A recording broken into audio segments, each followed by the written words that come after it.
Good afternoon. I'm not sure if anyone is here yet, but if you are, I'm Lindsay, the Frugal Crafter. We're just going to play with some watercolors. These can be whatever you have on hand. They could be your kids' watercolors. We're going to make some fun, whimsical feathers. They would be fun to cut out and turn into bookmarks. And I just think that will be just a lovely way to spend an afternoon. Welcome to December. If you can hear me, if you could type that in the chat, that would be wonderful. So I know that my microphone is working. And it's nice to see people kind of joining us. We've got 17 people here now. I know this was kind of late notice. I did post it in on my blog at the end of today's blog post a couple hours ago, but I don't know who sees those. But oh, good. We've got folks coming in and you can hear me. Wonderful. Oh, that's wonderful. Okay, so like I said, use whatever watercolors you have. I'll be experimenting with a bunch of different stuff. One thing I really wanted to play with today was handmade watercolor paper. Now, I think you can probably see the texture on that. Isn't that really kind of crazy? I picked up these packs of black and white handmade watercolor paper at a local art supply store called Fiddleheads in Belfast. And this is by the company Shenzhen. And it's cold pressed. They come in 5x7 sheets and they're trimmed down to 5x7. You can also buy these in big sheets and they have a deckled edge. But they're not very expensive, and I did find them on Amazon. At least I found the 5x7 pack of 100 sheets on Amazon in white, and I did see they had some packs of black. I don't know if they have the 5x7 packs of black, but I did link to the page ahead all of their products. They're calling this cold press, but to be honest, I would call it rough. It's quite a rough paper, and it is acid free, 100% cotton, made in India, and 100% recycled from post-consumer waste, which I think is kind of nice that they found a way to reuse probably old rags and clothing and stuff to make the paper. So yeah, of course, on the black, if you're using regular watercolor paper, it's probably not going to show up very well. So I'll be using my metallic watercolors. Also, these Renaissance ones that my friend Rosie sent me. I hadn't really had a chance to try them out, but I did add some accents with the gold on this, and I thought, oh, that's kind of fun. So I thought I'd try those. I also have my Paul Rubens because they're tried and true. And I also have some Arctic Gouache. I'm not sure if I'll get into those or or not, but I have that waiting in the wings if we need it. But there's an overview. I'm also trying out some new, very affordable brushes by Artify, and I think they're going to do really well, especially with the metallic paints, because they are a little bit firmer than my Mimics, but they're way cheap. They're like, I think with the coupon they have going right now on Amazon, the set's like $10, and it's got this beautiful cat's tongue brush. That's the reason I wanted to try these, because that gorgeous cat's tongue brush. It's a 3/4 inch. So I find those brushes to be very versatile for watercolor. This is a nice watercolor set. I don't think I'd recommend it for acrylics or oils, just because there's a lot of rounds in here, longer bristles, much more suitable for watercolor than other medias. So I don't like how companies say that their brushes are good for everything, but it's like, just say what they're good for, especially when they have several different sets of brushes. Some are better for acrylic, some are better for watercolor, some are better for oils. They should just kind of commit to the media that your brush is good for. I'm not saying those are good for watercolor, even though they say they're good for all sorts of things. And these are also Artify watercolors, which are the same as, it seems to me, that they're the same as the Superior Master Level watercolors that kind of show up on all these other different brands. So if you have those, that's the exact same paints as these. I also picked up a few tubes of some of the Turner watercolors. When Jerry's was having their sale, I grabbed some colors I think will granulate pretty well. I grabbed Mineral Violet, Cobalt Violet, Ultramarine Blue Deep, Cobalt Turquoise, Cobalt Green, which had some pretty significant binder separation issues, sadly. So did the Cobalt Violet. I should have shook it up, I guess. I don't know. They're brand new tubes. I literally just bought them. Mars Violet. Now, these two colors won't granulate, but I just wanted to try a quinacridone coral and a Naphthol red because I like those colors. And then I've got a color I've never tried before, Benzo. Ooh, how do we say that? Benzo. I don't know. Let's call it Ben's Brown. And also Mars Black, because I was curious how theirs would hold up next to other brands that I have. So let's get to it. I will take questions at a few different points during the stream today. So if you have questions, then then I'll take them at that point. But we also have some of our moderators. I see Joe Maskey is in the house. Oh, also Valerie Connell, who has a wood burning channel. She's also in the house. So we have very knowledgeable moderators. We also have very knowledgeable viewers that also would help out if anybody had any questions. I think we'll start off with a peacock feather. I did pull one up from Unsplash on my phone that I'll just bring into screen. So you can see, other than the peacock feather, we're just going to go from imagination for the most part. And I'm going to grab a round brush. This is a size 5. And I'm going to start with the center of our feather here. I think I'll first start with the Renaissance colors here. Now this is what this looks like. It's a dot card that Rosie gave me. Rosie's in the chat, actually. She makes some beautiful sketchbooks. She makes Arches sketchbooks, and I don't know if she has the black paper sketchbooks in her shop yet, but I know she's working on that. So I'm going to start by drawing this this area here, this kind of, I guess it's the eye of the feather. Oops, you know what? I need to change my screen time thingy to stay on longer. Oh my goodness, like I've never used a phone. I hope everyone had a good Thanksgiving. If you celebrate it. 15 minutes. See, if we can't do this in 15 minutes, then we're in trouble. I think we can handle that. All right.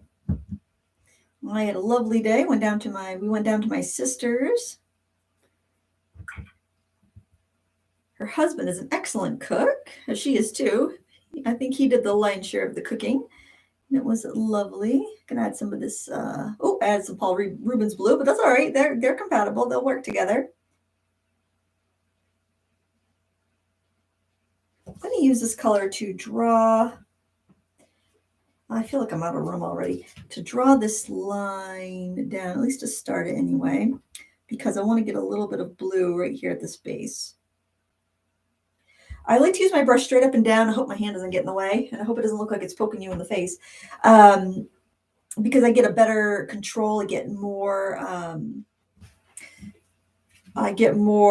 Like these brushes have a really nice point with watercolors. I don't know if they would. I don't think they would with acrylics, but with watercolors, because you use so much more water, having those longer bristles gives you a really nice point. Now I'm going to pull off some of these.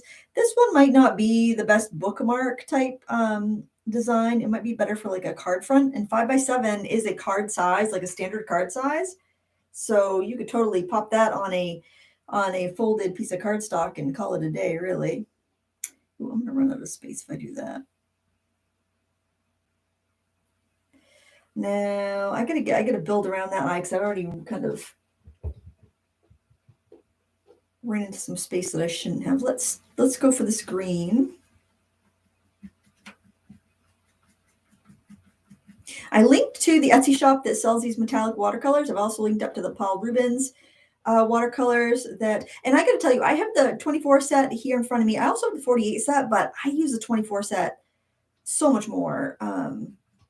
Just in case you're trying to decide between the two, and if you're, I know full set syndrome is a thing, and it's nice to have all the colors, but just from experience, I just want to let you know that I have the 48 set and I use the 24 set way more. I think because it's smaller, I can always fit it on my table with other stuff. Boy, this is very lopsided, but I'm not going to worry about it.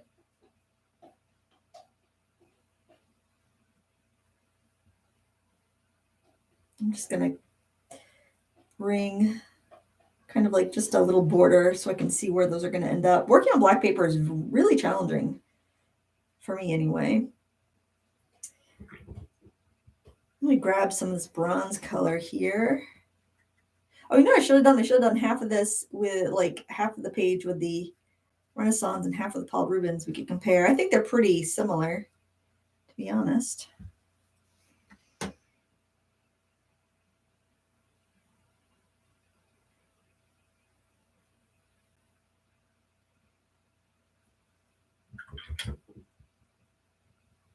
Grab some of the bright gold from Paul Rubens.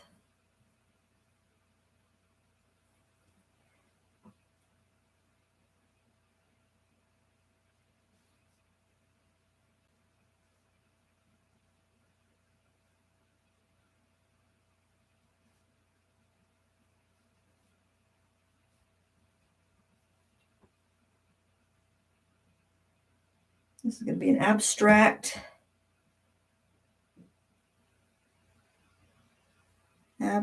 feather. Perfect for a greeting card.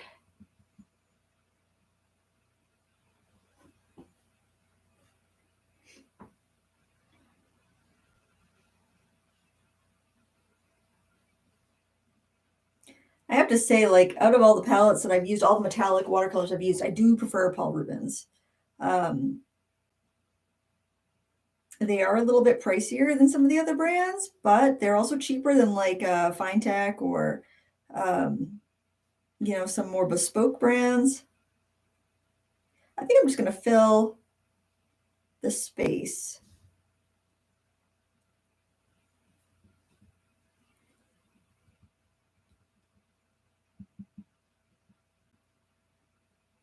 I do recommend whatever you're using for metallic watercolors, though, that you pre-wet your palette. You'll notice they work a lot better that way. And some metallic watercolors work better on black and some don't. Like if you have the twinkling H2Os from oh shoot, who made those? Remember they came in the little individual little pots? Those were very transparent. They're very shimmery, but you have to be on white paper, otherwise they're not going to show up. They're almost like an ink with glitter in them. You want to make sure you let some of that black show so you have the contrast. Use some of this dull green. Oh, actually some of that green would probably be better. And I also recommend, and I haven't had an issue with Paul Rubens, but like the Niji watercolors, metallic watercolors I had once, you want to let them dry out completely. I don't know if it's the binder that some of the companies use or if some of them are using fish scales instead of mica. I have no idea, but I have noticed that like my Niji metallic watercolors, which are a great value, they're very affordable. But I did notice that they will get moldy or mildewy if you put them away wet. So you definitely want to let them dry out.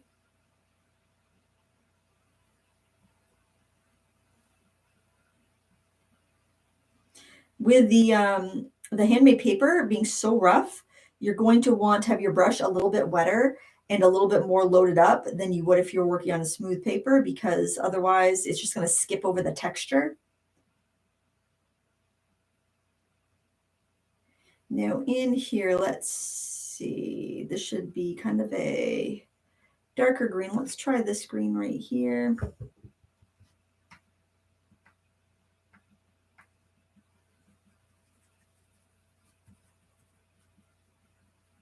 These were re-wet pretty well. I didn't obviously pre-spray them because they're on dot card, so I wouldn't want to like turn my dot card into mush. But I did pre-spray my Paul Rubens. Get my hand out of the way just so you can see.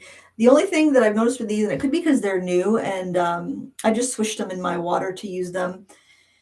I didn't wash them out or anything, but I do notice they do want to, you have to be careful about them dropping a little too much water at once sometimes. But I think that might just be because they just need to be broken in a little bit more. But man, you can't beat, you know, $10 for 12 brushes or whatever it is with a cat's tongue in there like that. I really wish I had started on the inside of that and just worked my way out before I got sidetracked onto the outside there, because I feel like that really threw things off.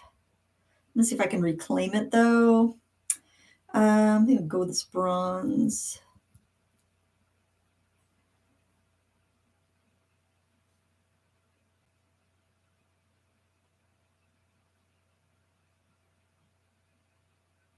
And then grab a little more green. Let's go with this nice bright springy green there.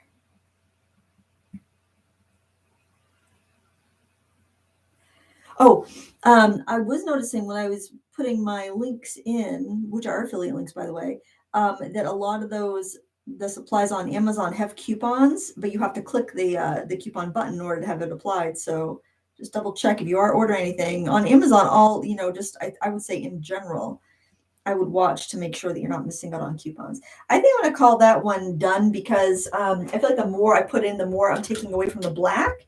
and the more it's kind of not as good. So, so I'm gonna leave that one like it is. I think it's kind of fun. And we're gonna move on to another piece of paper, and let's do a white one. Let's do a white piece of paper, and let's just do a couple feathers. I always want to call feathers leaves. I'm not sure why. I'm gonna turn it this way so I have a little more room. And let's see. Let's get a, maybe let's try this out. Let's try out the cat's tongue brush. Let's do, I got a bunch of teal on my palette here. Why don't we do this when we start off with the teal? I'm going to water it way down. So I've almost just got like tinted water. So that way you can kind of see, and I'm going to draw with the water basically, so I don't have lines. And then I'll drip paint in, and that will be that'll be my design. Now, can you see that? Like, can you see how I'm getting like a big drop on the end? So you gotta, I think that it's just a situation of my brush not being very well broken in. But see, sometimes synthetic brushes can drop a lot of water at once. So you just want to be careful of that. I'm gonna not start right at the tip. I'm gonna kind of start in a bit and then drag out to this, to the, I want to call it the stem, but it's the barb. Pull out some little fluffy feathers here at the end. I'm gonna try to leave a little gap for the bar, for the center barb. Now remember, this is just giving my water somewhere to go. This isn't me painting the flower right now. This is just me trying to give it like a direction, because your paint's only going to go where the paper's wet. And I'm just doing this with a tinted wash, just so you can kind of see where the where you can see where the paint's going to go. When this dry, if I just left this be and let it dry, it would be so pale you barely be able to see it. So it's just basically, it's like tinted masking fluid. It's tinted paint, just so you, water, basically tinted water, so you can see. And then that gives me a chance to use up the color on my leftover on my palette. Let's use some of this violet. Again, we're going to use up what we got on the palette. Let's add some of that.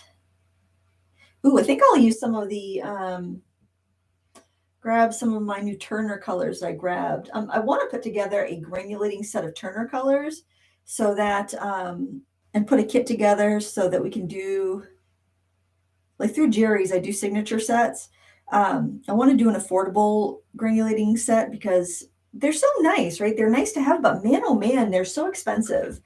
And I know that like pigments are pigments and you can find colors that granulate, but I don't like this whole binder separation situation though. I haven't had that situation with my other Turner colors. I think it's because it's a heavy mineral, maybe cobalt.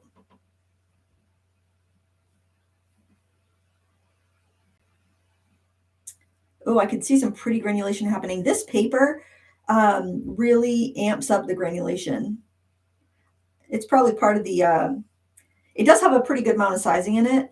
And also it's so rough that like the paint kind of gets trapped in the hills and valleys. In fact, I think regular paint could look even a little granulaty in this. I'm not using salt water. It's just regular water. Sometimes I use salt water to make my paints granulate more. You can get a pretty good point on this cat's tongue brush as long as it's not too full.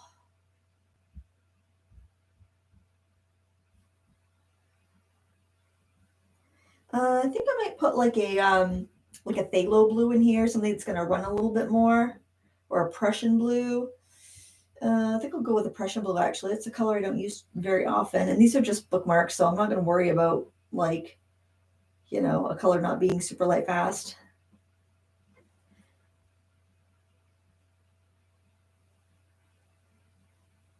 It's kind of hard for paint to run on this paper because it is so bumpy.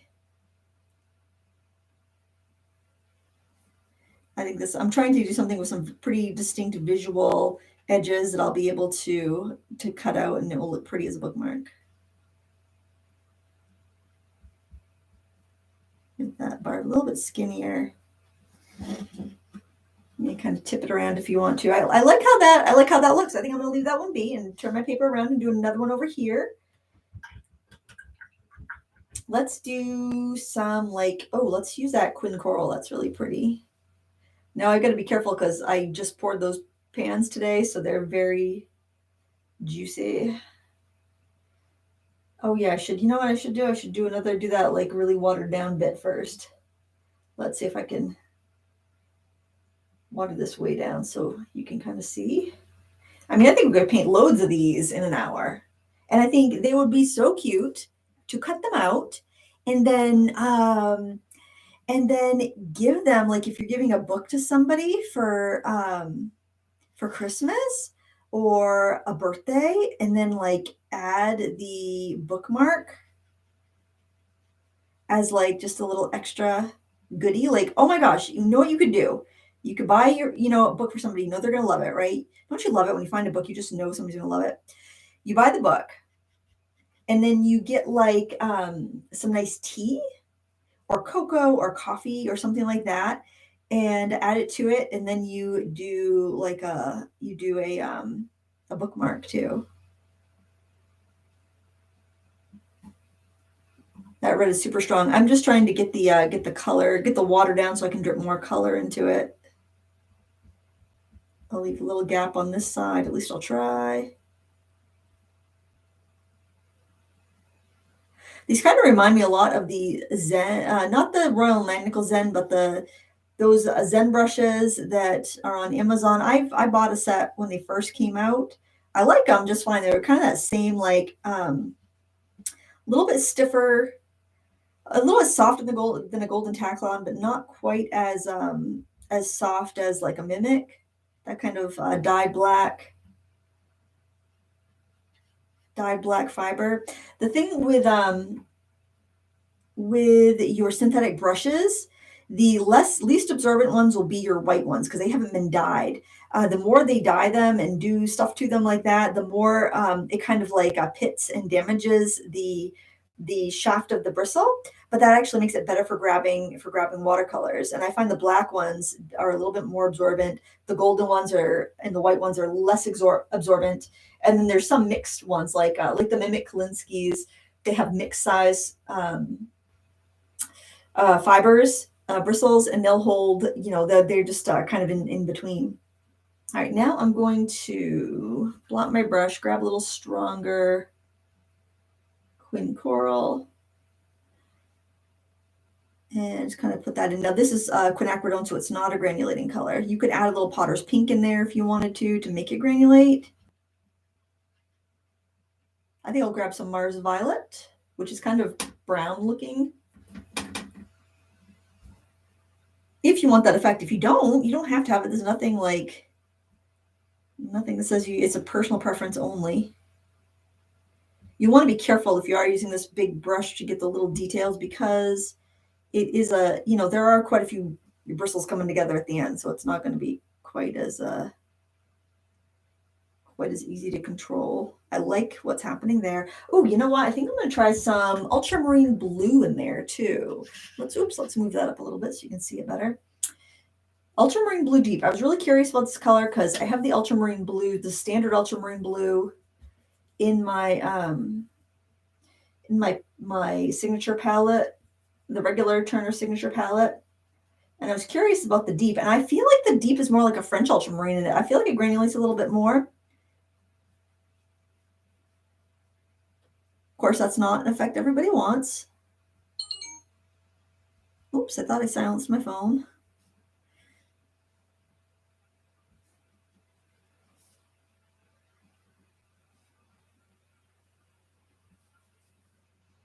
And I think I'll put a little bit of yellow ochre in there from the Artify palette.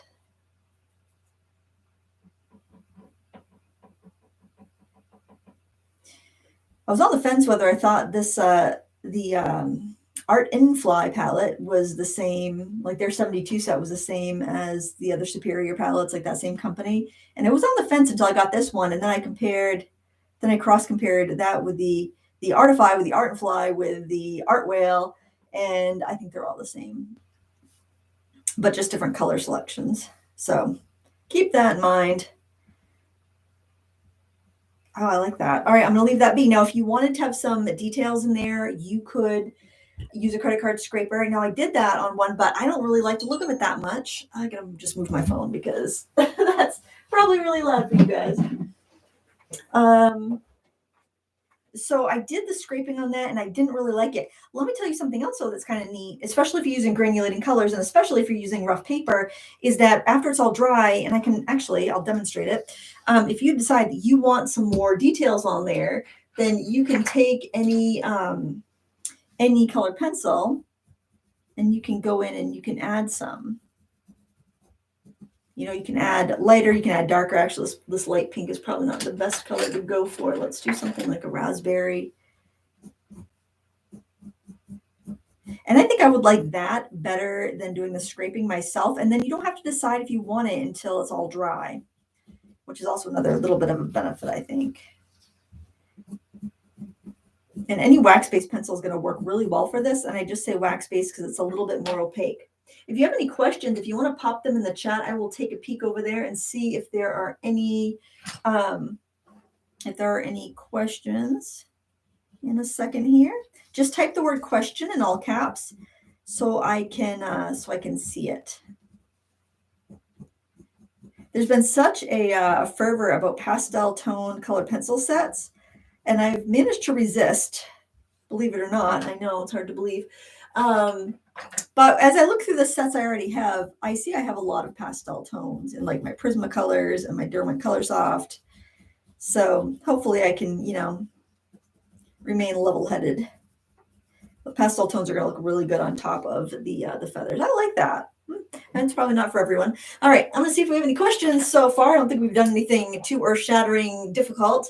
So probably there aren't any, but let's take a look.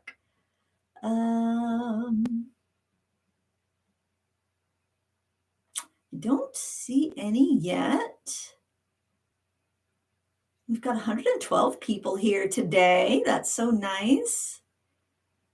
I wonder if anyone's wrapping their presents or house cleaning or getting dinner ready. I actually made dinner this morning because I had a real strong craving for chili. I wanted like chili or jambalaya, something like that. So I made a big pot of veggie chili this morning. So I'm like, hey, dinner is all set. All right, I don't see any questions right now, so let's go for another one. Oh, also, guys, I just had this tipped up and just slightly, and I was getting a lot of collection at the edge. So make sure that you got it someplace flat. You won't get as much blossoming on paper like this because the paint can't travel and move and dry in really big puddles like it could in like a smoother paper. Oh, we do have a question. What is your question, Isabel? I see that just pop up right now, but I don't see the question. I just see that she has one.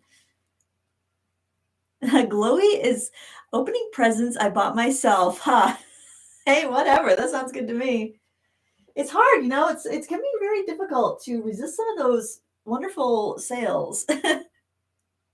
Oh no, I was just going to say what I bought my mom and sister, but they might watch this, so I can't tell you guys, but it was something I got on a really good sale. I think it'd be fun to try those techniques that we just did with metallic paints on the metallic paper and see how that goes. I'm just seeing if she popped her question back up. If you are using gouache with watercolor, do you need to separate your brushes, especially the acrylic ones? You can use your acrylic brushes or your watercolor brushes for gouache, but I think your acrylic brushes will work a little bit better because it's a little bit more of a viscous paint, and so it wants a little bit firmer of a brush. So we're going to do the same thing with the metallics. Then as we just did with the other ones. And I think I'll thin down some pearly white paint here. I can slide that up a little bit so you can see. I'm just going to add that with some water, just so I basically have mica and water here, very, very light, so we can see where I'm painting. Hopefully that works. I haven't done this technique on the black before. I usually work pretty dry on black paper, but we're gonna do that.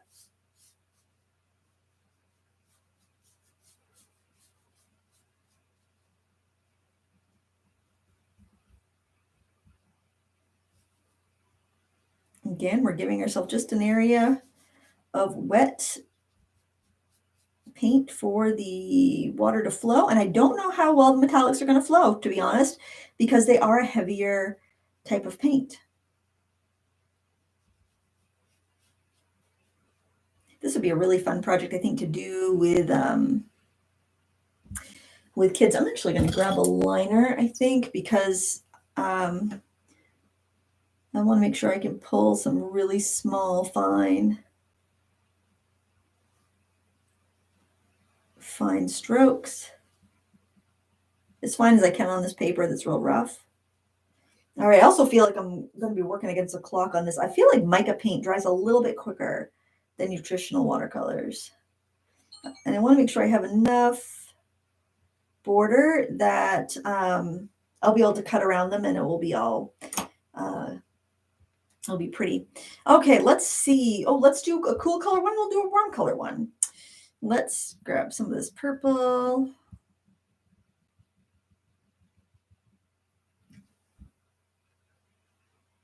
Yeah, that doesn't really want to flow. It wants to stay put. So I'm going to grab I think this is a number, this is called a number 7. I would say it's closer to a 10 in traditional sizing of brushes. So if you are looking at this Artify palette, just to give you an idea, Artify brushes. They're fairly new to the scene player with like markers and paints and brushes.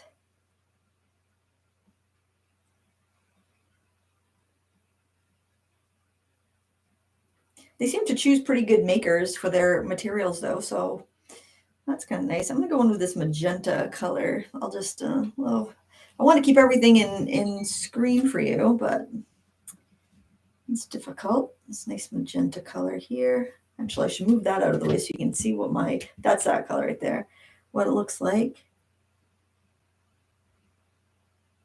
I'm also wondering where we're using so much water here, because we're just experimenting today. I'm kind of wondering if that is going to really, like, am I really cutting down on the amount of paint I normally use? And is this going to be real sparkly when we're done? Because I might be diluting this too much and we're not going to know. I mean, I wouldn't know unless I experimented with it. So I think this is good. There's other cotton black watercolor papers you can get. Stonehenge makes some. And it's really nice. It's smoother. It's a machine-made paper, so it's not as rough as this.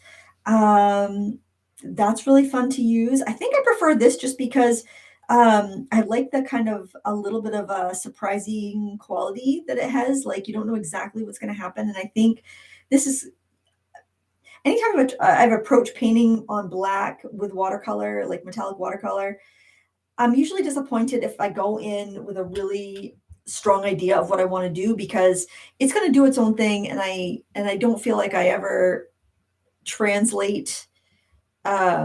It never comes out as good as in my imagination as I was hoping. So I think with this really rougher paper, it's got a little bit more of a personality on its own. So I like the outcome a little bit more. I think that's why I didn't like the birds that I did. I can show you those in a minute if anyone's interested.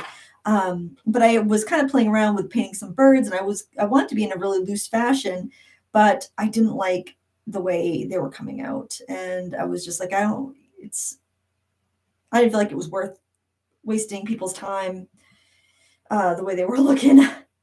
Like, yeah, I think the feathers were a better option. Like kind of like that. I hope that doesn't, I hope that's not too diluted. Maybe we'll add a little bit of silver into that too. It looks pretty good so far, I think. Dolores, yes, this is watercolor paper. This is the Shizen, and I did link to everything in the video description. Shizen professional grade black watercolor paper. I picked it up at a local art supply store, but you can get it on Amazon. That one has a really nice glittery effect to it. It's funny because it doesn't look like it. It looks like silver on here, but it looks like yellow in the pan. That's why you really want to swatch your. Oh, it does look yellow though. Now that I have it next to that blue. Well, we'll put a little bit in, and then I'm going to go to a different color. Let's try. Actually, this pink here. That looks like it's pretty. It'll show up pretty silvery.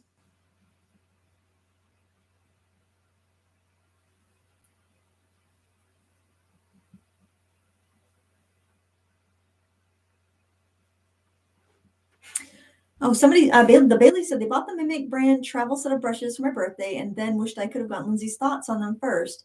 Um, Honestly, I almost bought them myself. They were on a super sale this this cyber weekend, and I almost grabbed them, but the reason I didn't was, and I love the Mimic faux squirrel brushes are my favorite. But the reason I didn't get them is because I already have Cheap Joe's pseudo sable brushes, and I really like those. And it's like, I mean, how many travel brushes do I need? I'm only one person. I only go by myself. So I didn't, and also because they had I prefer larger sizes, and I couldn't see the brush sizes on the catalog online when I was going to shop. So that was honestly, if I could have seen the sizes, and if they were like, I really love a number 12 round, but I don't think there's a big one in there. And I saw they had a little flat, but I rarely use a flat brush. So I passed on them. But I love that kind of brush. So if you like the sizes that are in the set, then that brushes are great. I love those bristles. Okay, so we're going to have to see how that looks when it dries, but we are going to play with some warm colors on this and see how that goes. I think I'll just leave this the way it is and hope, because I'm afraid if I turn it around, I'm going to rust my hand in that water. So this time, I think I'll thin down this kind of warmer pearl color. It's kind of like a champagne. Man, I love these paints.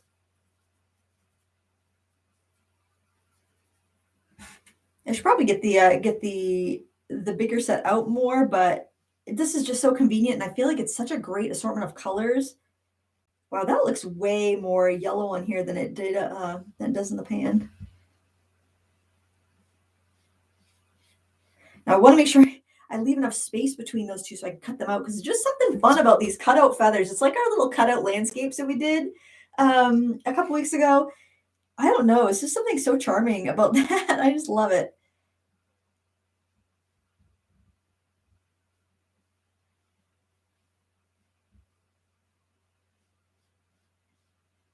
Got this kind of corn dog feather shape going on right now. We'll add some little whimsy to it in a second. Again, this is just the layer of just kind of really thin, because I've really thinned this down. So I'm hoping that I have enough that it looks so shiny right now, even though I know I don't have very much pigment on there. So I'm just hoping that I'm not going to be deceived by that one.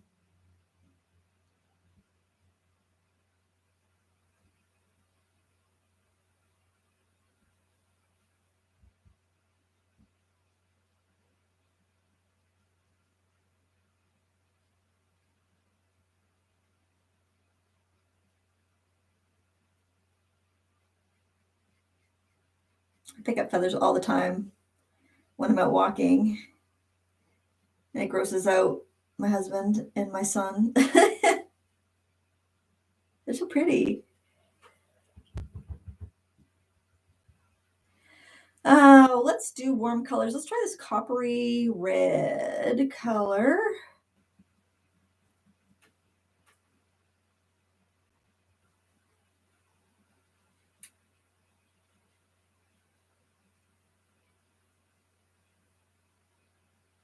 Could do just like totally neutral metallics too. That would be pretty. Maybe that's what I'll do on this one, kind of more of your coppers and golds and stuff.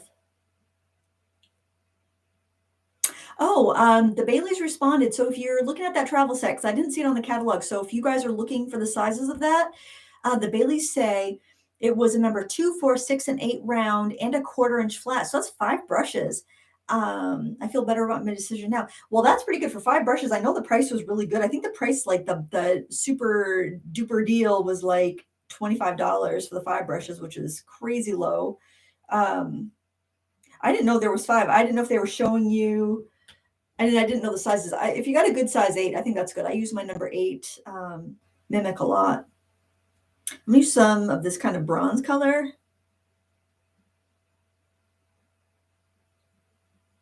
Oh, hey, Gail. Oh, look at that. Man, that color. Oh, maybe it's copper. I don't know if it's copper or bronze, but boy, that's really, really opaque. I noticed that some of these colors are more like glittery, and some are more like pearl, and the pearl ones are more opaque, but the glitter ones really have a nice sparkle. That's really pretty. when the light hits it. I'm trying to use a combination of both so I get the all the effects. The snow's been falling off the house today, so my dog has been so freaked out. So if you hear any scrambling upstairs, there's probably been some snow falling. I feel like I want to fill that in a little bit more because I don't feel like I have the quill part lined up very well. Let's see, what's that? Let's do some nice classic gold. Let's see, like maybe this one right here. Let's see, 1, 2, 3, 4. Actually, that fourth one looks pretty classic gold.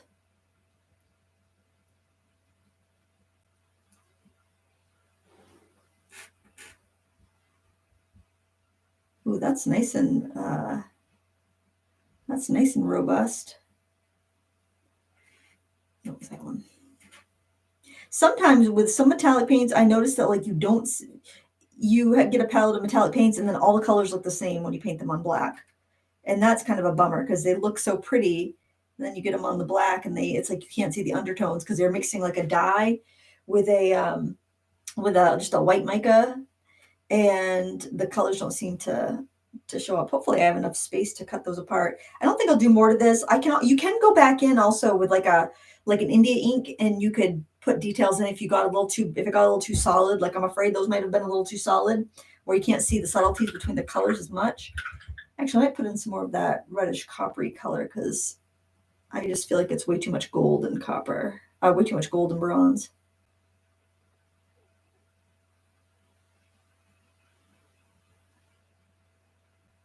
See, I can do abstract like this if I've got a little bit of something to go by. Just like, okay, I got boundaries. I got a feather, so it's not completely abstract. It's just somewhat abstract. I have a much better success with doing something like that. All right, let's set that aside and let's go back to white paper. Let's do 3 short ones, and then those would be really cute to cut apart, I think. You could also just chop them into rectangles, and you could put like a punch and a tassel on them or something if you don't want to have them loose like this. Either way, I think they're going to be really cute. All right, let's see, what color should we use? Okay, so this color here, there's this like lavender color in my palette. I'm going to try to scooch over so you can see, which was a real bummer. It's very, very weak, and it was very weak in the Art and Fly watercolor set 2. And it's kind of like, why did they include this color? It almost makes you feel badly about the whole set when you have a couple colors that are just bummers. So I thought this actually would be a nice color to do our kind of priming with, because it's going to be like basically like white. Oh, hey, I see Teresa in there. Miss Artful Sassy Studios. How are you today? I'm going to just do a simple little feather like this. I know you won't be able to see it very well because I'm just using this because it's so pale to do my priming. Gosh, I might be able to fit 4 across if I do this. Let's just do a little simple feather, and then, oh guys, you know what? We could do leaves like this too. Leaves would be really pretty like this. We're going to have to put that in the idea vault for next fall, okay? I hear the dog. I don't know if it's probably snow falling. Either that or one of the kids is home from school. All right, now I want some kind of like bodacious mauve color. By the way, this is the swatch for that set of 48. It's weird how they're lined up because it's those palettes, you know, they got the like, it's got the stuff in like sections of 3. It's strange, but I noticed a lot of palettes doing that. Even Derwent is doing that with their palettes now. So swatching them out with my little grid is a little bit, doesn't line up perfectly, but that's what they look like. And I think I want to use some of that color because that's really just kind of almost neon-like, and I'm not going to worry about, I'm not going to worry about using neons in something like this because it's, it's a bookmark. It's literally going to be closed in a book. So, although these would be super cute to do, like, to paint the fronts and backs and do like a mobile that you could hang on from the ceiling or from a branch. Oh, guys, here's what you do. You paint these. You paint a bunch of these feathers because, they're fun to paint. Then you get a branch outside. You go in the woods and you find yourself a branch, And then you use fishing line and you tie these little feathers to the branch, and you hang that on your wall. And that's going to be cuter than any macrame. It's going to be way quicker. That's what you do. I'm going to use some ultramarine blue for my new Turner ultramarine blue deep. Wouldn't that be cute? I think that'd be adorable. And that'd be so colorful. Now, in that case, you might want to make sure the colors are, light fast. I think I'll try some of that cobalt violet too, just so I can get a little more granulation in there. I'll mix that with the bodacious vibrant violet so that I get the color, but I also get the granulation.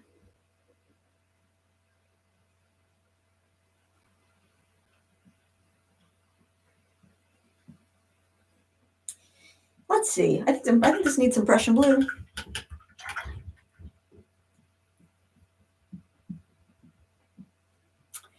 Oh, that's the metallics of Paul Rubens. I just saw it. I caught somebody asking or answering. Yep, that's a Paul Rubens, and this over here is Artify. It's a new palette. Well, I think it's new. I just noticed it on Amazon a couple weeks ago. It was sent to me for review,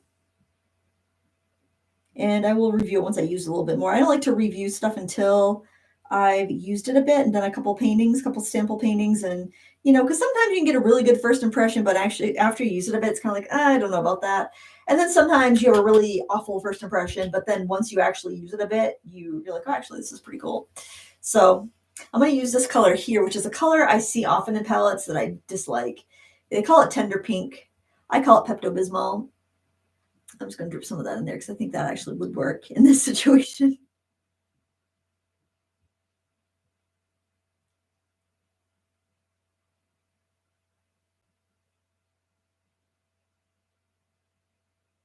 Okay, the next feather I want to leave more like space. I'm bummed that I brought that all the way to the bottom. I wish I had that shifted up a little bit more because then I won't have a nice border around my stem when I cut it out. But what are you going to do? Time has passed. Time to move on. Let's do, let's see what's a really light color I can use. I'm going to use a yellow, really light for priming so you can see. And I can see, and that way hopefully I can leave space a little bit better. Start up higher. Maybe I'll start with the middle barb. Oh, somebody's home. I recognize that happy scramble. I don't know if you can hear that or not. Probably not because my microphone's on my table. I'm going to leave some gaps in the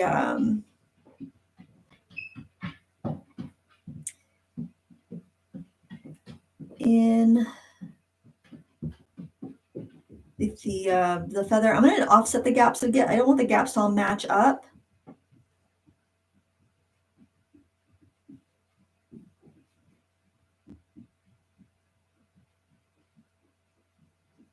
All right. I don't know if you can see that. I can barely see it myself.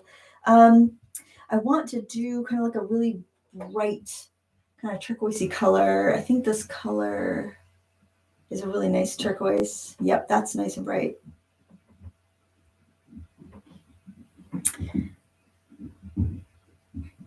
Now, if you're using like a regular hot press or cold press paper, like not a handmade paper, you're going to get a lot more bleeding. It's going to whoosh more. It's going to be pretty. I actually think that'd be kind of exciting to see that whoosh.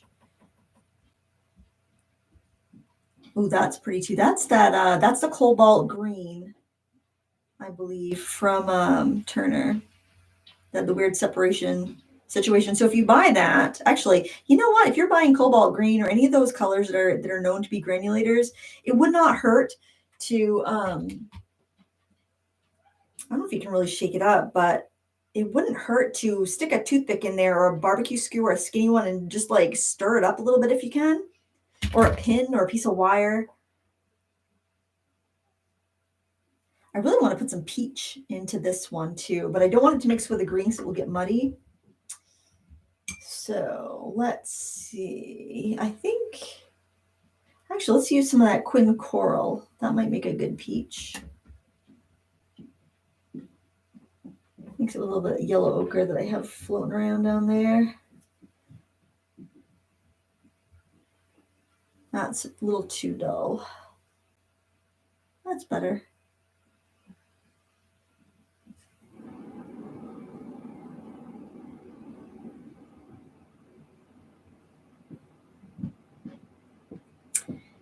I feel like I need a little cobalt blue or something.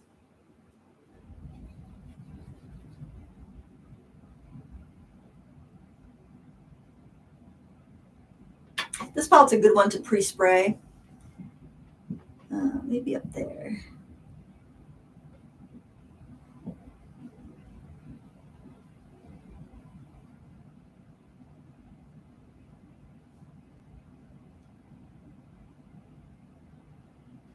You get some interesting grays when the blues and peaches mix, but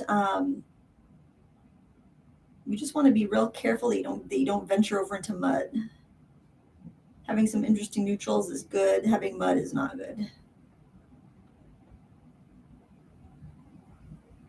Like there, that gray there, that's kind of borderline into getting into mud. I think I'll go in with a stronger red, that quin coral, just to perk it up a little bit. Ooh, that might not have been a great idea.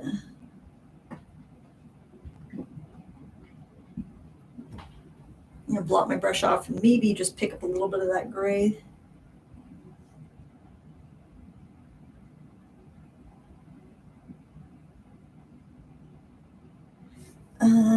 Okay. I want a little chunk of something there. Maybe a little bit more of that quin coral, and then I'm going to move on. I like how the way that one's coming out, though. It's pretty shiny. Let me tip it so you can see. Sometimes I think the bumpiness of that paper and the shine, because we're working so wet, can be difficult to see. That scratching you're hearing, somebody says they hear a scratching sound. That is my dog upstairs going nuts because I think Lila just got home, my daughter. Oh gosh, that might be a little strong, but I really just want to see what will happen.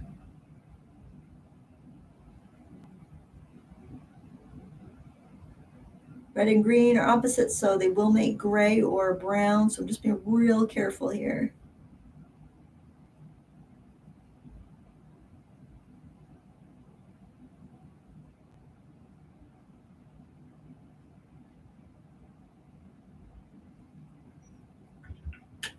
And sometimes you just gotta let it dry and just hope for the best,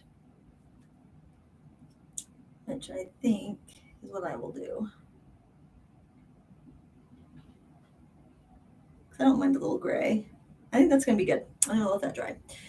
Okay. If you have any questions, go ahead, type question in all caps, or you can @ me, and then I can see a nice orange bar that says my name. I'm just going to see if anybody has popped any questions in the last few minutes, and then we'll go on and do a couple more feathers.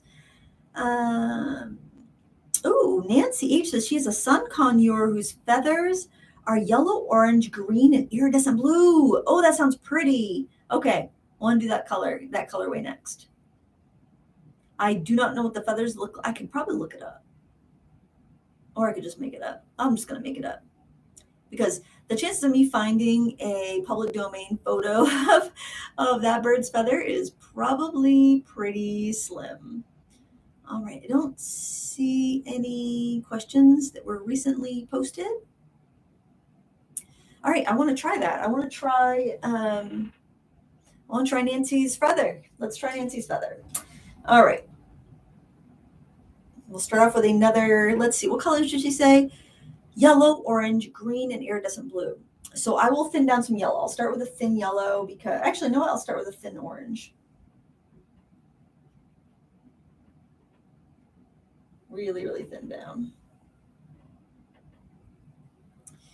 Okay.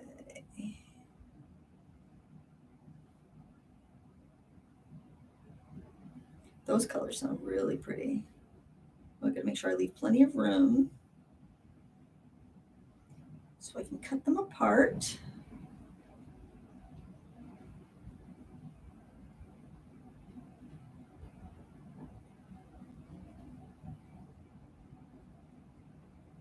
hope this isn't getting too repetitive.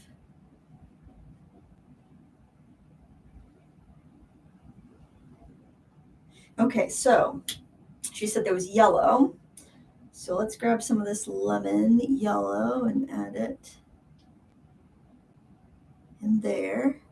And then she said orange, so I'm going to mix that with a quin coral. I love that quin coral. That quin coral is so nice.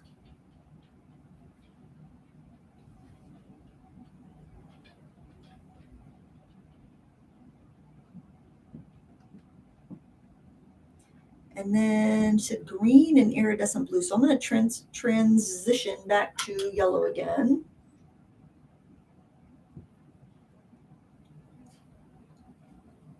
I think that's what she said. I got to scroll back. Okay, green and iridescent blue. Okay, so I'm going to go back to yellow so I can transition to green. I think I'll use this green.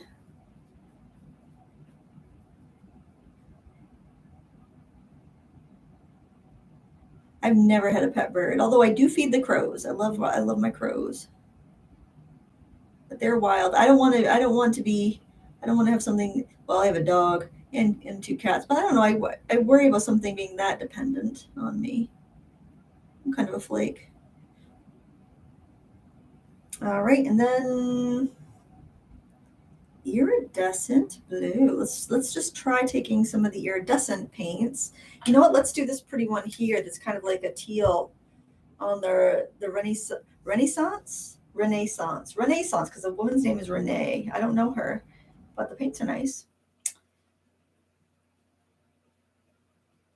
I might need to jazz it up with a little bit of the regular. Oh no, it's showing up fine. I don't need to jazz anything up.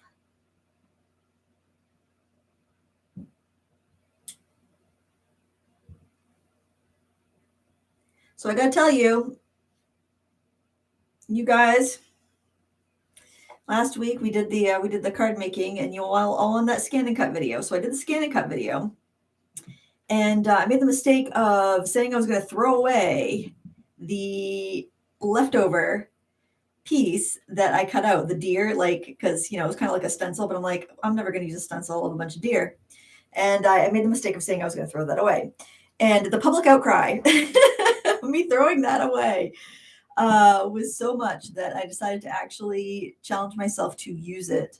And I filmed a video, and it will probably be up either tomorrow or Friday. Probably tomorrow. I actually just need to upload it. I edited it today, of how I used that. And there were times where I was kind of like cursing that I started that project, but then at the end I was glad that I did it. But I actually never made it into the trash because it hit next to the trash can. It was just kind of leaning up against the outside of the trash can. So I'm like, well, it's not even in the trash. So it's not even like in my garbage picker. So I feel like it needs some blue spots on it. I don't know if that's what the feather looks like, but I'm going to do that. So if you like it at this level, that's totally fine.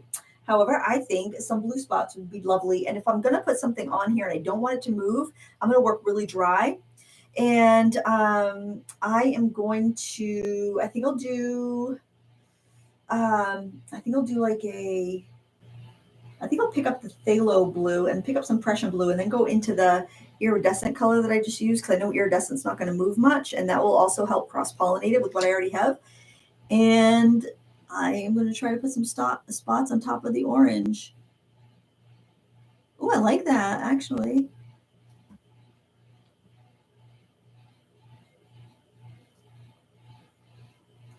It's like a domino.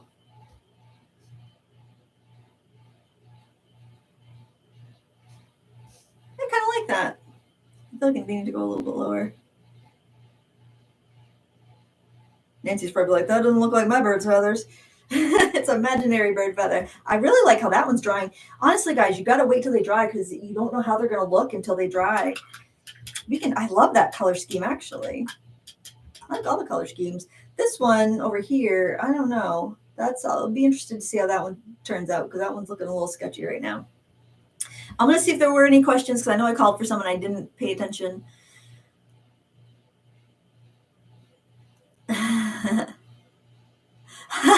Teresa says, I'd handle that comment as you pay postage and it's yours. Yeah, start sending my garbage all over the town, all over the United States. Create to Bless, you totally should give this a try. It is very easy, and you know, if you don't like it, you're just out a piece of paper, and it's not even a big piece of paper. That's a 5x7. Use the backs. I was playing around with the backs, like scraps that I had. I do that sometimes. If I don't like a painting, I'll tear it up into like smaller pieces, and I'll work on the backs, doing like little experiments. So, so no worries. I'm not sure if I'm going to put these on cards. Actually, I was thinking about just using them as bookmarks. I think they'd be really cute if you do an art fair or a craft fair to have them in a basket, because I would do bookmarks, just hand painted watercolor bookmarks that I would do while I'm sitting in the booth. I think those would be really great. You know, sell them for $2 at a craft fair or something, or more, depending on where, like, where you are. Hi, Becky B. And hello to everybody. I know I don't say everybody's name because I'm just kind of like peeking in back and forth. But I do appreciate every one of you guys for joining in. All right, let's see. We're going to do another one. I don't know what colors to do. Let's see. Did we try doing iridescent color on the white yet? Let's do iridescent colors on the white and see how that looks. See if it really looks, you know, see if it shows up. I think I'll use this really pretty, it's like a red, but it's almost like a tinsel or a glitter. Can you see that? It reminds me of embossing tinsel. Let's do a chunky, like a chunky leaf, like I want to say leaf, a chunky feather. Oh, that's a pretty color. That has a really nice, it's got a nice transparent coral undertone to it. I'm just gonna try to go for it with these. I don't think I'm gonna try to pre-wet it too much because I think it'll fade too much as we go. So I want to do one of those leaf feathers. Oh goodness. They're all like, you know, really fluffy at the top, and then they get a little bit smoother as they go down towards the quill more. And then maybe I'll transfer to this pink color. Well, there's a lot of paint on these little dot cards. I have to admit, I usually don't use dot cards. Those will be what ends up being like at the bottom of a drawer. I know a lot of people love dot cards, but I tend not to use them. I don't know why. I guess I'm afraid that I'll run out in the middle of a project. I'm telling you, I have hoarder tendencies, and I think that's like, you know, I don't want to run out in the middle of a project and then be like, well, what am I going to do? I have to match it or something. So I think that's why, like, even Daniel Smith dot cards or Schminke dot cards, I mean, I don't even swatch them out. It's like I'd almost rather just take my chances and get a tube. That's a little lopsided. I got to make it a little fatter on this side, which is too bad because I really like the way this edge is looking over here. But we got room, so we're going to do it.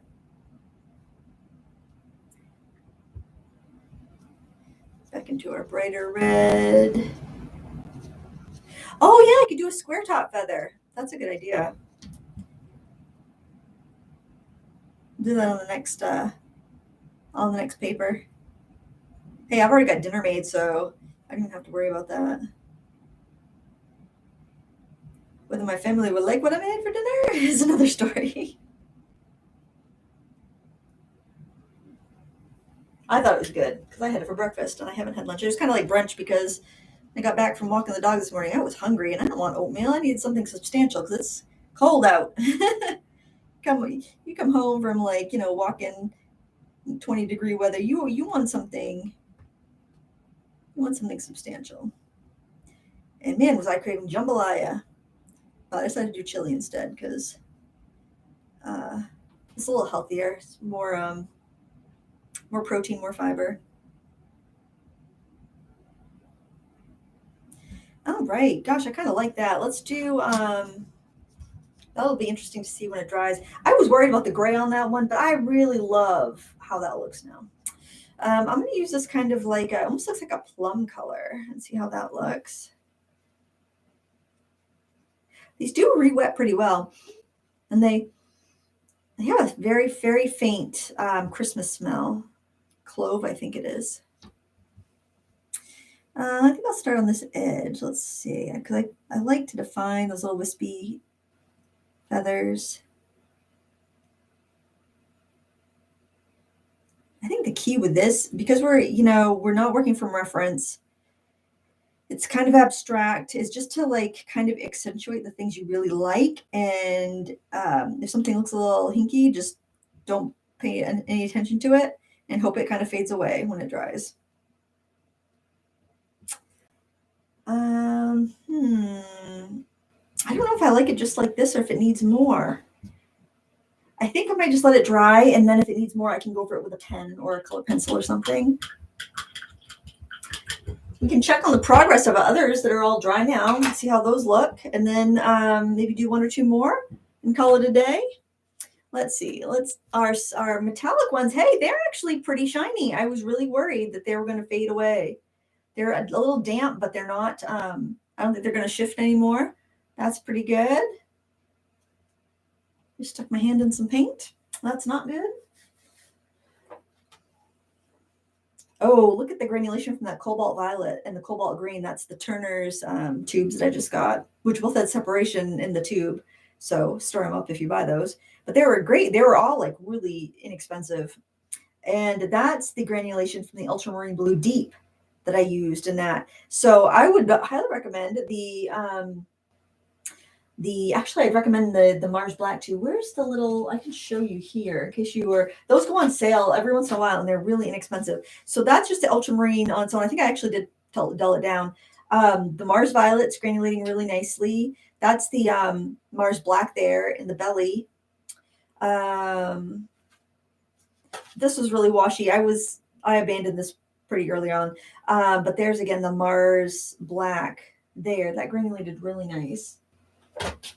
And this is smoother paper. There you can see the cobalt violet and the ultramarine blue. It wasn't very impressive on this paper, I have to say. I can't remember what the paper was that I made these little blocks with, but not very impressive. But I would say the cobalt green, the cobalt violet, the ultramarine blue deep, and the Mars Black were all, and the Mars Violet were all really nice granulating colors in the Turner line.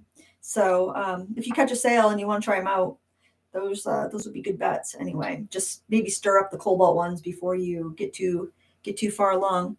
And okay, yeah, and we can look at I think this one we painted fairly dry anyway, but that's got some really pretty shininess. I think that would be nice. Just put that on a card front, and you could put a sentiment on it, or you could just mail it as is. Kind of has an Art Deco look to it. It's quite pretty. Very easy too. Okay, so we'll do a square topped feather. Hopefully I can do that from imagination. I think we'll work on white. I think I prefer to work on the white than to work on the black personally. It gives me more options because I can use all the different colors. And as far as I know, these papers are double-sided. I don't really notice a big difference between one side and the other. And maybe I'll do just a bigger one here. This will be our last one. We've been streaming for about an hour, and that way, we've got the owner of these paints here.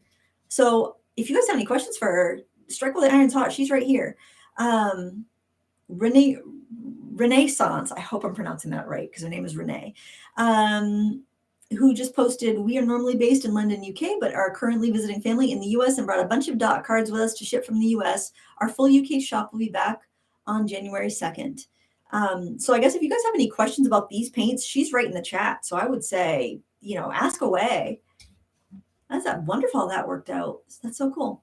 I'll just see if there's any other questions because I think I just spied that. Ellen had asked about these questions and Renee answered, so that's good. Diane is at the beach. I'm so jealous. Okay, I don't see any other questions. Oh, and if you guys could give a thumbs up while you're here, that would be so wonderful. That really helps out the channel. Okay, so we're going to try a square-topped feather. Okay, I'm going to thin down some of this just random blues. So I'm just going to thin them way down, and I'm going to use that for my drawing color. All right, I'll start with the top then. Square.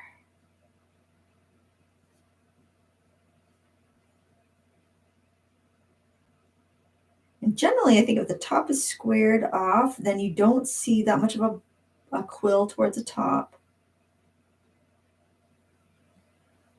Oh, a turkey feather is square at the top. I picked up one of those. I have one in the other room actually.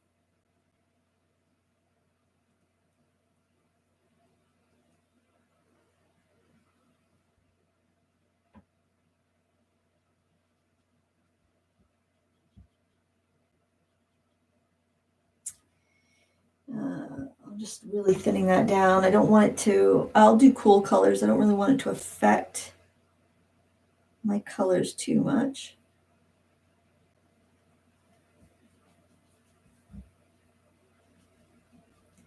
It's a very fine line between making the feather look like it came from a mangy bird or making it look kind of elegant and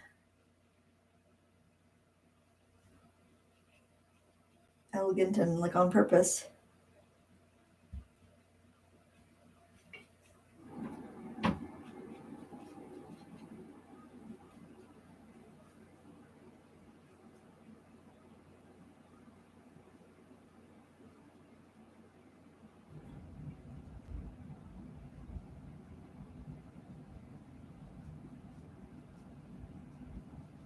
Trying to use up as much of this as I can, but I've kind of got the feather a little bent now. See if I can fix that. Oh, you know what I'm seeing here? I'm wondering if I might be on the wrong side of the paper because I was feeling a little bit of a resist. Look at that. Do you see how my paint is kind of beating up there? Ooh, I think I might be on the wrong side of the paper. I had a sketchbook do that to me last year. It was from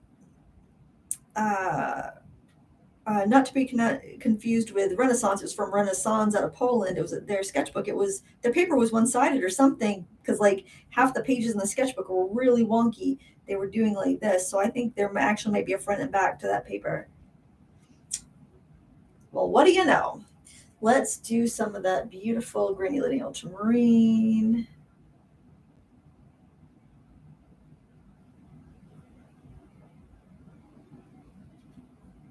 I probably should have got a reference photo for this one. Trying to think. Colors I haven't really used much. I'm gonna try this mauve color here from this Artify set. Let's see what that looks like.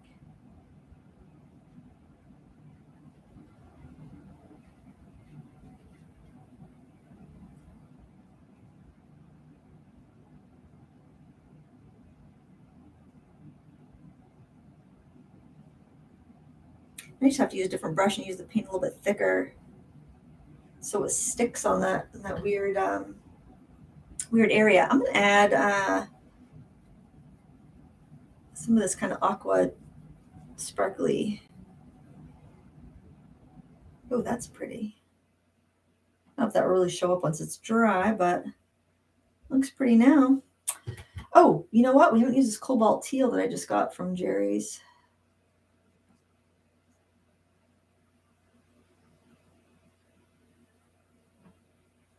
That might actually do a little bit better over here where it's getting a little resisty because your colors that tend to granulate also tend to be a little bit more opaque. They're like a heavier color and sometimes they can stick when other ones will not.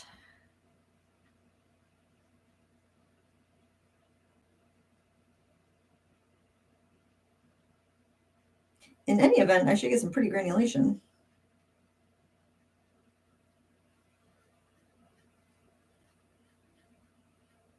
I'm already getting some lovely granulation up there with the ultramarine blue.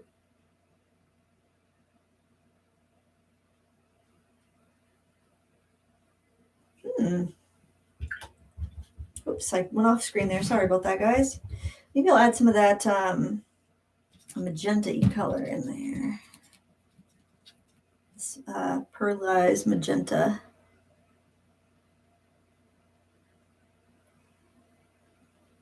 Have you guys seen those? I think it's Supervision came out with a bunch of like they call them layering colors, but they're granulating colors, and they have pearlescent in them. And I'm thinking, well, I'm pretty sure you could do that with your own colors. So we'll see how this turns out. We might have quite the beautiful dupe on our hands. I'm going to try some of this mineral violet. I'm going to mix it in with that. Actually, maybe that was a mineral violet. Boy, it's about the same color. Probably was the same paint.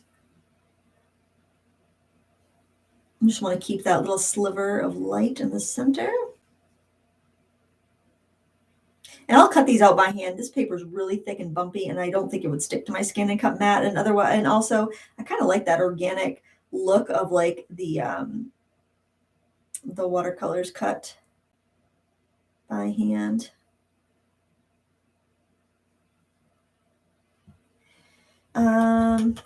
Ooh, cobalt turquoise would be really pretty there, but I don't have any right handy. I don't think.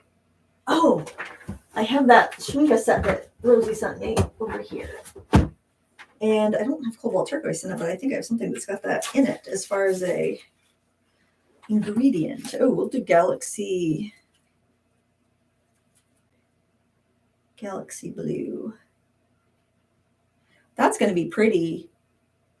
Thank you for suggesting the flat top feather. I think that should be out a little bit more.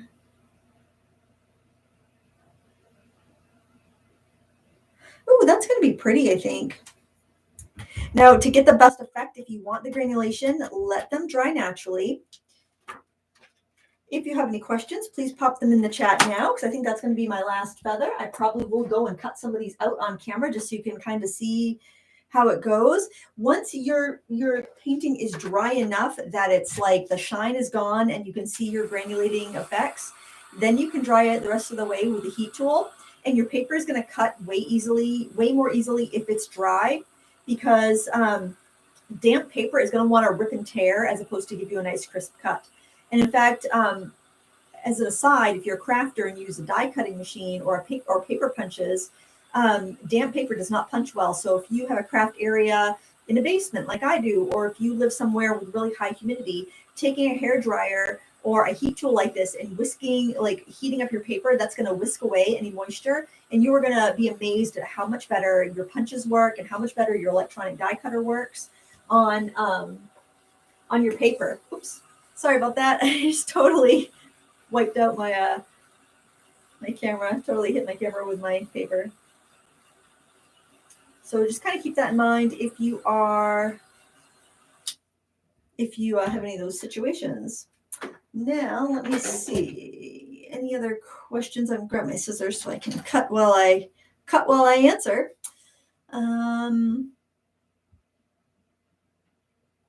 Gina says, I enjoy your painting so much. The Paul Rubens are high at $87. I love my watercolors from Paul Rubens in the pink tin. Oh, yeah, absolutely. Well, Gina, the $87 ones are the 48 set. The 24 set, I believe, is half that. And sometimes there's sales. So if you're patient, sometimes they have like really, really good coupons and sales on their products. Just, check every once in a while. And when the price looks good, you can always purchase it then. You can always get the effect isn't quite as strong, but Winsor Newton makes an iridescent medium that you could just mix with whatever colors you want. It's basically like a pearl mica that you just mix in with your transparent watercolors, and it's a similar effect. Not quite as punchy as a Paul Rubens, but not bad if you just want a little bit of sparkle. I've even gone to the dollar store and got the LA Looks powdered mica eyeshadow. Get the ones that say mica as your first ingredient, and you can use those.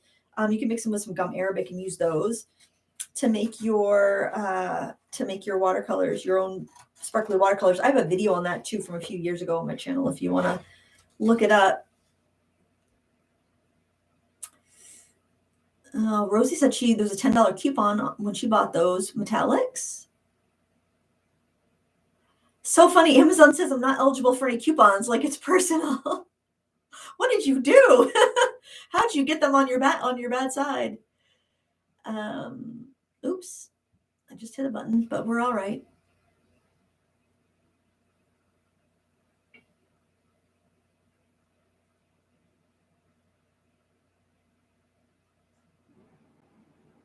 Oh, Renaissance said the Underground Collection dot card is $13 plus $1 shipping to the US. I think that's what this is because it's got like a subway thing. So that's good if anybody's interested with that. I did link to their Etsy shop on like in the video description, or I bet you can message Renee directly. She's in the chat. She could probably give you her contact information, or if she doesn't want to put that on there, you can probably contact her right through Etsy. I think they have a message the seller. I'll move that out of the way before I drop some paper into it. I think they have like a message the seller button. So that'd be a great way to get in touch with her. I am a big fan of supporting small business, especially when they have lovely products.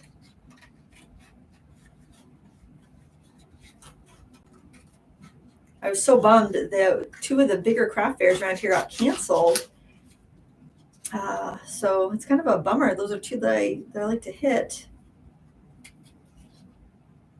I like to leave a little bit of a border, maybe like a 1/16 of an inch or an 1/8 of an inch, somewhere in that ballpark, especially if you're going to use these for bookmarks. You don't want anything too dainty because they'll get bent and perhaps ripped. So, you could have almost like a bubble type cutout. I don't know what it is about those. I just think they're so sweet. I'll put some other ones down so you can see them. Move these out of the way. Move my paints out of the way. You'll get some pretty cutout colors. Oh my gosh, look at that. I just smudged that. Maybe I can blot it. Darn it. Where's the whiteout? Where's the Dr. P.H. Martin's Blue Proof White? I might have to. No, actually, I was able to lift that up pretty well. Go me. Here, put some pretty feathers. You can look at those.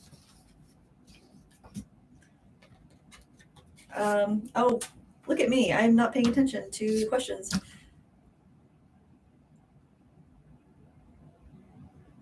All right, I'm going to scroll down to the bottom because I think I got everybody that was ahead. Oh, there's also a Facebook group, Lindsay's Frugalities. Joe Maskey runs it. If anybody wants to check that out, it's on Facebook. And it's a great place to share your artwork.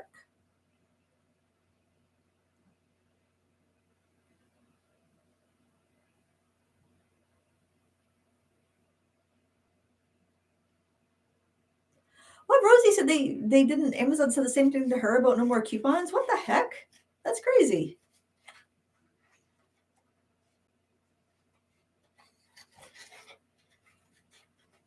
Like, see, when the things are so close together, I wouldn't even bother. Just maybe do like a little dimple of a cut in there. Sometimes I think that working with an unusual size, or working on a different paper, or working with different paints than you usually do, it helps you break out of a rut, and it also can help you make you feel like your stuff is not so precious. It was so funny when I did that scan and cut video on Monday. I had probably 15 people say they bought a scan and cut years ago, but were too afraid to take it out of the box. And there's a reason for that. The longer you own something and you don't use it, the less likely you are to use it. It's the cycle of precious, man. We've talked about it in Sat Chat before, but you make something out to be so special that you start saving it for special occasions and then you never use it. So, if you've got a set of watercolors that you're saving for a special occasion, or you're saving for when you get good, can't waste it now. Can't use that watercolor till I'm good at watercolor. Well, you're not going to get good at watercolor until you start painting with your watercolors. So, use it. They're going to keep making them, you'll still be able to buy them. So, use them, have fun. You bought them, you deserve to use them. I would cringe to know, like, my art overshoot. You ever hear about that? The Earth Overshoot day, where like it's a day in the year when like we've used up more. It's kind of depressing, actually. We've used up more resources than the Earth can replenish in a year. It's called Earth Overshoot Day. It's like I think in August, sometime in August. Of course, some countries like India, I mean, they are way more sustainable, and they use what they make. Basically, their overshoot day would be like December 31st. Like, I think America's would be like March or something, someday in March. But I think about like craft overshoots. Like, have I bought more things than I could possibly use my lifetime? I think about that. It's like, what is my watercolor overshoot day? Have I hit my watercolor overshoot? I don't know. This paper is harder to cut than the white paper. It's like, feels softer, kind of. Less crispy. that make sense? It's kind of pretty though. It's hard to see though because my mat is black. I'm not getting around all those little fussy feathers. Let me just move this. I can move that out of the way anyway. Actually, those are tough to cut. I'm gonna see if these are dry enough. You know what? I think I could dry them. I don't know. What do you think about that one? Should that one have some pen on it? I don't know. That one's still wet.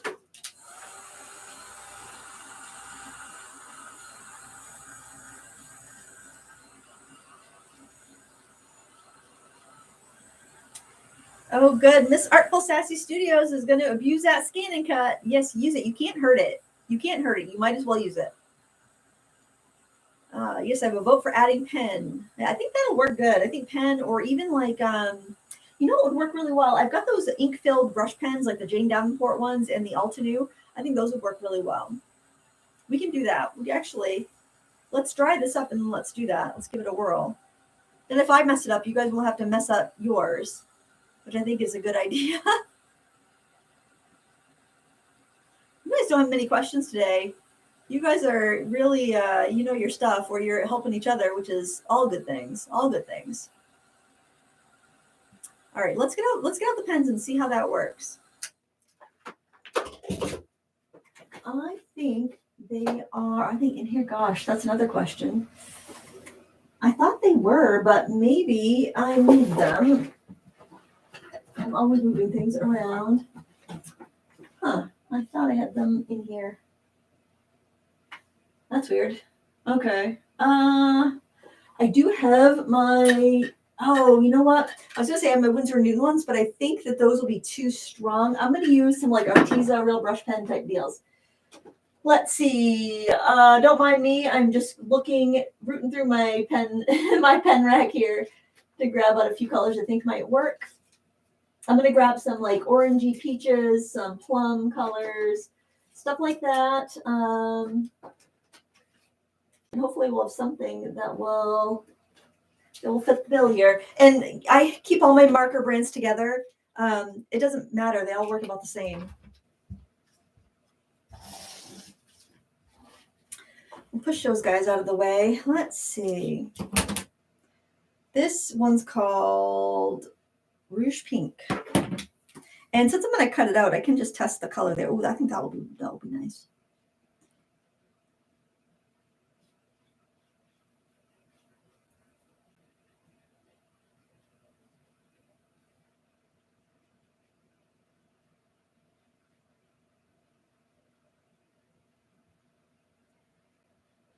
And one reason I want to stress that it doesn't really matter what brand of brush pen you go. A lot of them are coming from the same factory, is because there's also different, like lots of different sales. So, you know, if you go and you look and you see the Artezas are a really good buy, then get the Artezas. If you see the Doodle Hogs are a really good buy, get the Doodle Hogs. If you see the Gen Crafts are a good buy, get the Gen Crafts. I would say I do like the Ohuhu Aqua Natural Brush and the Color It ones, just because they have, you can unscrew the end and you could actually drip in your dye-based for inkers if you wanted to. That's the only one I would say has a substantial benefit. But again, how much do you use them? Are you going to use them to the point where you would want to refill them? Now look at this. If I go over the metallic, the effect is really light. But if I go over the glitter, the pen is showing up darker. So it's like I can use the same pen. Ooh, I like that. I like that kind of two-tone effect.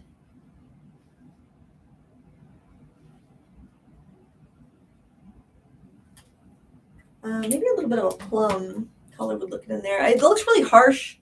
You know what? It looks really harsh on camera. I think it's because I'm getting a lot of reflection on the mica side. So it looks like the red is a lot darker than what I have in the mica, and that's not really the case. I like how sketchy it is right there. I don't want to overdo that because I like how it's kind of just like lost and found edge.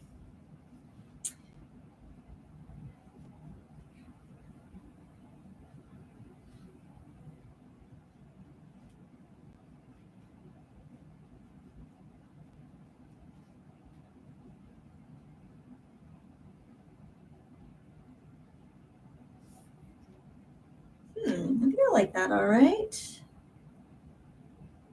Kind of want to define that a little bit. I don't know why. I just feel like it should be. Maybe because I look at craft feathers and craft stores too much, and you have like the feathers that are like, they must be dyed, and the fluffy part is what is more of, the bottom part would be black and the top part is like neon or something. I don't know. Oh, let's do some little dots.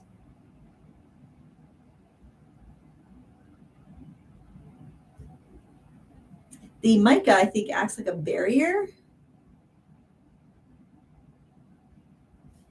And it doesn't let the ink soak into the paper. And like the glitter one doesn't have that barrier. It doesn't have that mica in there. It's letting the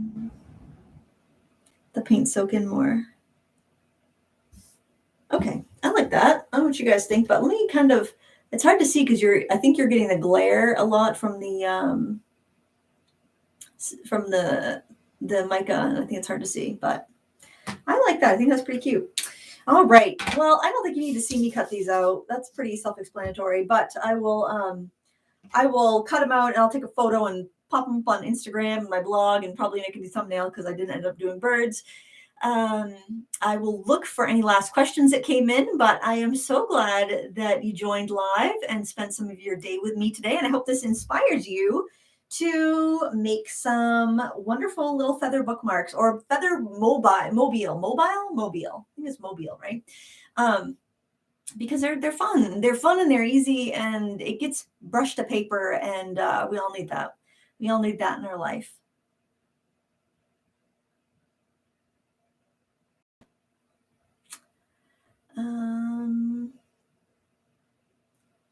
Don't see any questions yet. I think that was it. I think we're all caught up.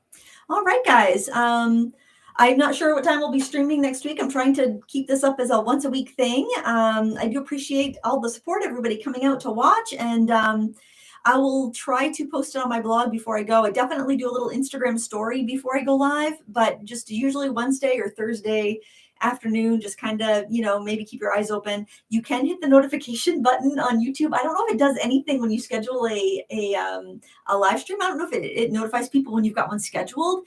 I would say just peek at your subscription list. If you are if you're a subscriber, if you look on your subscription feed and kind of scroll back, it'll tell you if somebody has an upcoming stream. Sometimes you have to scroll back a bit, but it's really hard to notify people. But if you just kind of keep an eye that it's probably going to be Wednesday or Thursday in the afternoon, hopefully you'll be able to find me when I'm live again.